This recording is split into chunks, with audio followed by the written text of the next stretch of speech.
ကဲအားလုံးပဲမင်္ဂလာပါကျွန်တော်ဒီနေ့ပြပြပေးချင်တာကတော့ကျွန်တော်ဝိုင်းရဲ့ဒီဇီယောင်းဘက်တော့ပြောရအောင်ကျွန်တော်ဇီယောင်းဘက်တော့မှဖြစ်ပါတယ်အားလုံးပဲကြည့်လိုက်ကြပါတော့ကဲဟမ်မာကာရဟမ်မာကာ၄ခု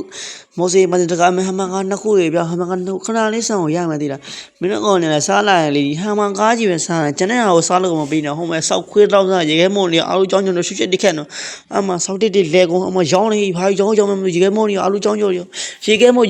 အမှပလာတာရပူစာရရှုချက်တိခက်ပူစာကြီးဖြစ်ကုန်မပူစီနေများကြီးဖြစ်ကုန်မပူစီနေမှာအားလုံးကြောင်းရှုချက်တိခက်နေရပဲဗျာကျွန်တော်ဒီကောင်နေတော်တော်ဆိုးဆိုးရွာတိလားဒီလောက်နေဒီတယောက်ထဲလုံနေရကောင်တိလက်နှစ်ဖက်ထဲလုံရတဲ့ကောင်ဒီကောင်နေလို့အော်တော်3 4ခုတော့စတိုက်လာကြပြီနေတယ်တော်ဆိုးဆိုးဒီကောင်စဉ်းစားကြည့်တော့ဒီလောက်လက်တစ်ဖက်နဲ့ရောင်းနေကောင်ဒီကောင်နေလို့3အောင်စတိုက်အော်3လို့လားဆိုင်မရောင်းနေရကောင်တော့ကျွန်တော်အဲ့လောက်တော့မရောင်းအောင်ကျွန်တော်မွမ်းကျဲမှာကျွန်တော်တအားကိုရောင်းပေးနေ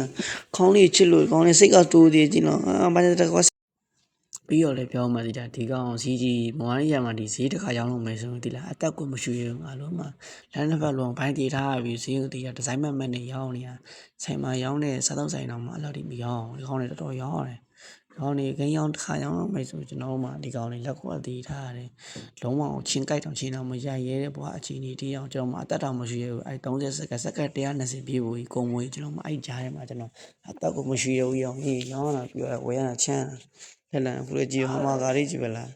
တောက်လျှောက် non stop ပီဇာပြည့်နေမြတော့ဟောမှာကားတောက်လျှောက်မလေးဒီတခါဒီစက္ကန့်120စောင်းမွေးတော်တော်ကြာပြီအသက်တော်မရှိဘူးအသက်တွေတော့ကြာလာပြီကြည့်ကြပါဦးဗျာခင်ဗျားတို့စဉ်းစားကြည့်လိုက်တော့ကြုံမှာလားကြည့်ကြအောင်မပြီးသေးဘူးလေ